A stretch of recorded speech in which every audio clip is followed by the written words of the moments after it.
কয়েকদিনের ছুটিতে গ্রামে এসেছি, ভাবছিলাম আপনাদের জন্য অনেক ভিডিও আনবো, অনেক জায়গায় ঘুরবো, কিন্তু আমার প্ল্যান সবসময় উল্টোটাই হয়। এত বেশি বৃষ্টি হচ্ছে যে বাইরে বের হওয়া তো দূরের কথা, ভিডিও করা সম্ভব হচ্ছে না। হে গাইজ, আসসালামু আলাইকুম, welcome back to another blog video. তো সবাই কেমন আছেন? আশা করি সবাই ভালো আছেন। তো মনে হচ্ছে আজকে বৃষ্টিটা একটু কমেছে, তাই আজকে বাইক নিয়ে বের হলাম কুষ্টিয়ার উদ্দেশ্যে। আর আমার সাথে ছিল রুবেল। তো দুজন চলে আসলাম কুষ্টিয়া। পদ্মার মোহনায় ঘুরতে আসার বেস্ট টাইম হচ্ছে বিকেলবেলা, কিন্তু আমি সকালেই চলে এসেছি কারণ আজকে আমি আবার গ্রামে ব্যাক করব। এখানে কিছুক্ষণ সময় কাটালাম, কিন্তু সবচেয়ে বেশি সমস্যা হচ্ছে রোদের কারণে। বেশ কয়েকদিন বৃষ্টি হওয়ার পর আজকে রোদ পড়ছে অনেক বেশি। আমি যেহেতু ভুল টাইমে চলে এসেছি, সেজন্য এখন লোকজন তেমন নেই। তো তাতে কি হয়েছে, মজা করতে জানলে একাই মজা করা যায়। তো রুবেলের হাতে ক্যামেরাটা ধরিয়ে দিয়ে আমি দৌড় দিয়ে চলে গেলাম নৌকার উপরে। এখানে অনেক বড় একটা নৌকা রয়েছে, এগুলো মূলত বালি বোঝাই নৌকা, বালি নিয়ে যাওয়া হয় এখান থেকে ওখানে। তো প্রথমে আমি গিয়ে নৌকার একদম টপে উঠলাম। উঠে তো জায়গাটা দেখতে আমার অনেক বেশি ভালো লাগছিল। আমি ভাবলাম এবার একটা ছবি তোলা যাবে, তো হালকা করে শাহরুখ খানের মতো একটা পোস্ট নিয়ে নিলাম। পরে বেশ কিছু ছবি ভিডিও করলাম, করার পরে হেলমেটটা খুলে আবার একবার শাহরুখ খানের পোজ দিলাম। আচ্ছা, পদ্মাগড়ের মোহনা নিয়ে একটা বৈশিষ্ট্য বলি। এখানে দুটা নদী মিলিত হয়েছে, পদ্মা নদী এবং গড়াই নদী। কিন্তু মিলিত স্থানে দুই পানি এক জায়গায় হয়েছে, তারপরেও কালারটা কিন্তু আলাদা দেখতে পাবেন। পদ্মা নদীর পানি কিছুটা ঘোলা আর গড়াইয়ের পানি কিছুটা নীলচে। তো এই জিনিসটা রুবেল বিশ্বাস করতেছে না, বলছে না এটা ভুল, এটা অন্য কারণে হতে পারে। এরপর আমি নৌকা থেকে নেমে চলে আসলাম, কারণ এখানে প্রচন্ড গরম। আর অন্য আবার অনেকগুলো জায়গা আছে যেখানে আমি ঘোরার চিন্তা ভাবনা করেছি আজকে। তো আসল কাহিনীতে আমি কুষ্টিয়াতে অনেকদিন ধরে আছি, আর পদ্মাগড়ার মোহনাতে আমি এর আগেও অনেকবার এসেছি, কিন্তু আবার কেন আজকে এলাম এটা হচ্ছে আসল কারণ। এই যে রাস্তাটা, এই রাস্তাটা আমার কাছে অনেক বেশি সুন্দর লাগে। বিশেষ করে কক্সবাজারের যে মেরিন ড্রাইভ রোডটা আছে, আমার কাছে যেন কিছুটা ওই টাইপ লাগে, পাশে নদী আর মাঝের এই সাইডে রাস্তা। এক কথায় বলা যায় এটা কুষ্টিয়ার মেরিন ড্রাইভ রোড। এই রাস্তাটায় আমি বাইক চালাবো বলে সিদ্ধান্ত নিয়েছিলাম, সেজন্যই মূলত আজকে গ্রাম থেকে কুষ্টিয়ায় আসলাম এই জায়গাটা ঘুরে দেখার জন্য।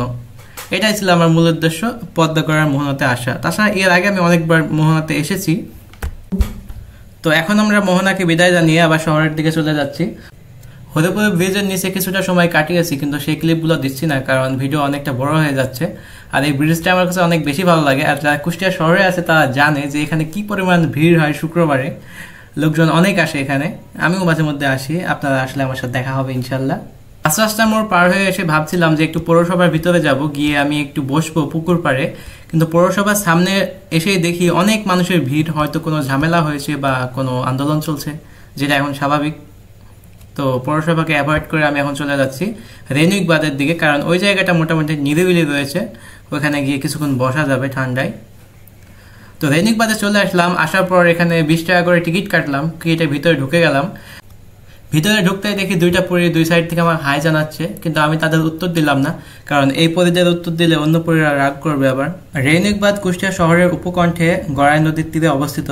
এটি 1932 সালে ব্রিটিশ আমলে নির্মিত হয়। নামকরণ করা হয়েছিল তৎকালীন ব্রিটিশ প্রকৌশলী J.H. রেইনুকের নামে।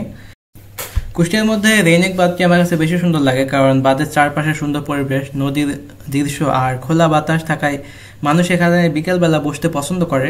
তো আমি মূলত একটা শর্টস ভিডিওর জন্য ক্লিপ নিয়েছিলাম, তো হঠাৎ ঘড়িতে দেখলাম অনেক টাইম হয়ে গেছে, তো ভাবলাম এবার দুপুরে কিছু খাওয়া যাক। তো এরপর বিসমিল্লা হোটেলে চলে আসলাম, কারণ বিসমিল্লা হোটেলে কালাভুনা আর সরিষার তেলের খিচুড়ি আমার কাছে বেশি ভালো লাগে। এর আগেও অনেকবার খেয়েছি, আর তাদের খাবারের মান মোটামুটি অনেক ভালো। খাবার শেষ করে হোটেল থেকে বেরোতেই বাইকটা আমাদের তাকিয়ে বলছে, কি রে তোদের তো পেট ভরলো, আমাকে কিছু খাওয়াবি না? তো কি করার, বাইকটাকে পেট্রোল পাম্পে নিয়ে চলে গেলাম, গিয়ে কয়েক লিটার অকটেন নিয়ে নিলাম। কুষ্টিয়া জেলা শুধু শুদ্ধ ভাষার জন্য না, আরো অনেক কারণে বিখ্যাত, যেমন তিলের খাজা, কুলফি মালাই। তো বাইরে যারা আছেন অন্য জেলা থেকে অবশ্যই আসুন কুষ্টিয়া জেলা, আপনাদের ঘুরে দেখার আমন্ত্রণ রইল। আর সামনে তো লালন মেলা, কে কে আসেন অবশ্যই কমেন্টে জানাবেন। আমিও থাকছি লালন মেলায়, হয়তো দেখা হয়ে যেতে পারে। তো আজকের ভিডিও এখানে শেষ করছি। ভিডিওটা কেমন লেগেছে কমেন্টে জানাবেন, আর কোন জেলা থেকে ভিডিও দেখছেন পারলে সেটাও কমেন্ট করবেন।